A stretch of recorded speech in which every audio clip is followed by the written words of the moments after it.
my opinion of my first two wives. But apart from that, it's okay.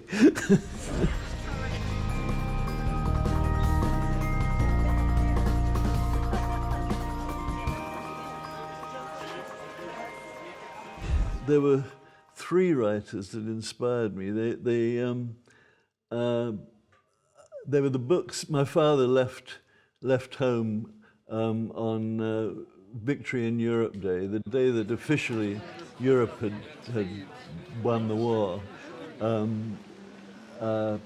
My father left, and all I had left of him were five books. I think five books.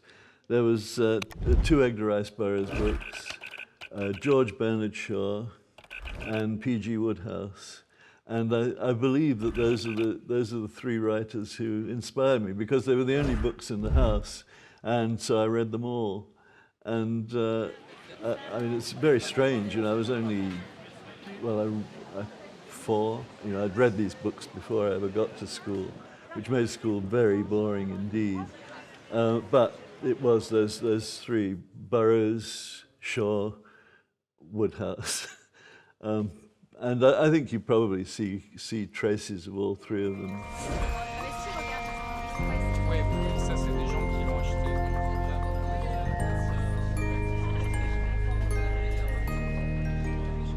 Overall, no.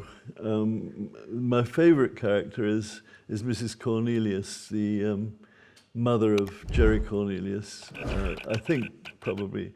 And in Mother London, to be Joseph Kiss, I think, would be another favorite character. Of the fantasy characters, I'd say Elric was my favorite. He's the one I can still find new stories for, whereas the others, the story's finished. It's, you know, that's the end. So yes, I mean, in terms of fantasy, Elric is, but I tend to prefer my more natural characters personally.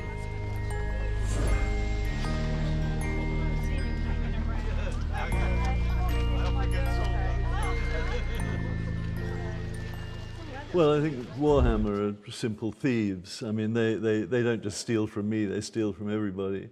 So you know, that's, as far as I'm concerned, that's simple theft. It's commercial theft. But otherwise, I mean, wherever people have been inspired to write something, I don't have any problems at all, and in fact don't feel any proprietorial feeling. I don't have that towards my characters particularly, which is why I gave Jerry Cornelius to any writer that came to me and said they wanted to write it.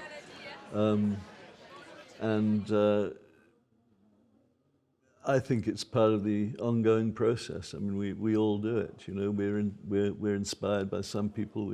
If we're lucky, we inspire other people. I think it was Terry Pratchett who said that popular fiction is like a big pot from which you take some, and into which you put something back. But I think it was Terry said, more put something back than others. And so, you know, it's all a question of how much you put into the pot. And that's how I see it. People are always writing to me and saying, oh, you know, this person's stolen something from you, you know, this person has borrowed from you. And you could do that with anybody. I mean, you could certainly do it with me. I make it very clear that I stole Elric from a writer called Anthony Skene, who had a character, a pre-war character called Zenith the Albino, and he was my direct inspiration, I think.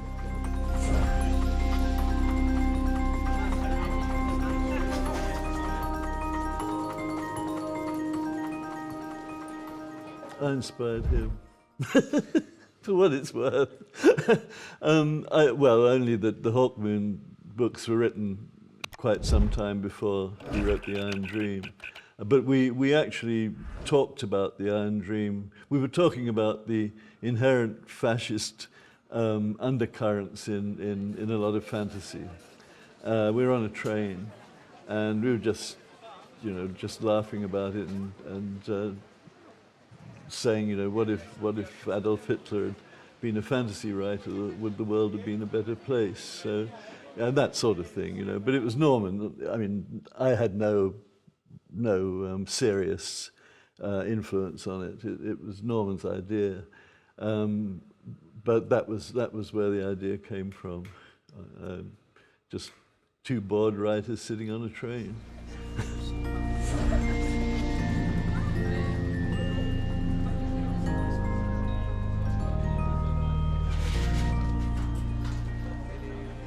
Well, it's been, it's come and gone. Various different people have wanted to film Elric.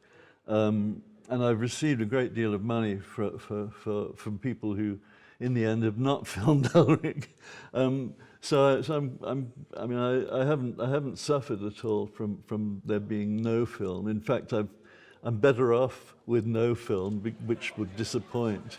The thing about Elric is, and I don't want to sound pretentious, but from the other book that I had that I bought, it's the first book I ever bought, was a book called The Pilgrim's Progress, which was written by John Bunyan, who was an early Protestant, and it's an allegory of a Christian going through various countries which symbolize fear, greed, and so on, various vices, and he somehow gets through, he resists the vices and eventually comes to the eternal city, the paradise. And it impressed me that there were two levels. There was the story level, and then there was the allegorical level. The difference, I think, between my fiction and most of the other fiction that I see is that there is this as it were, element of symbolism that runs through the stories and is pretty consistent. Whereas most of the stuff that Game of Thrones is a good example. I mean, it's an extremely well done piece of work. I've only seen a couple of the TV things. But it's impressive as a story and clearly impresses a large number of people. But it is really just a story. I mean, unless you're going to talk about the Wars of the Roses or some historical context, that's about it. There's not much else going on, and I don't think George intended anything else to be going on. By and large, that kind of fiction is more successful in the main than the kind of fiction that I write. I notice this sometimes. It's more in America than anywhere else. But people complain, because they don't like the character. He's not a character they can identify with. I is a good guy, and really, I'm not writing for people who just want to identify with the good guy. I'm trying to talk about the complexities of the human psyche, or the Melnibonéan psyche, I suppose. So that's probably the difference. It's rather arrogant of me to say that. It's just that I don't find much else in those stories. There's some that do have that, and we're working. I mean, Roger Zelazny, for instance, was working in that mode. He knew what he was supposed to do. He was a medieval scholar. He understood romance, and so he did try to kind of deal with that in his work. But I don't know very many people who did that. Even somebody that I admire considerably, Jack Vance, who's just died, I don't think did that. Whereas Fritz Leiber did do it. His Grey Mouser stories are an example of that. And a lot of Leiber's fiction carried an extra level to it.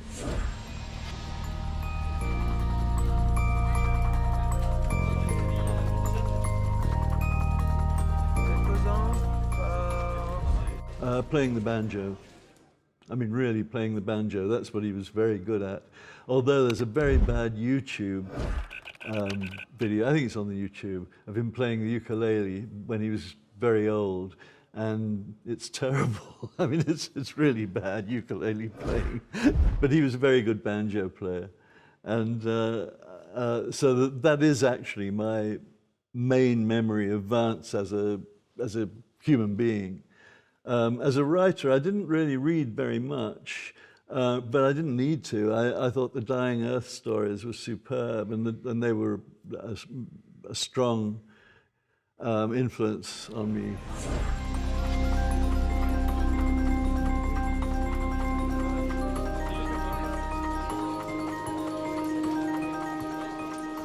My favorite superhero? Captain Marvel. Captain Marvel of the 40s and 50s in particular, and C.C. Beck, who drew Captain Marvel and wrote Captain Marvel, some of it.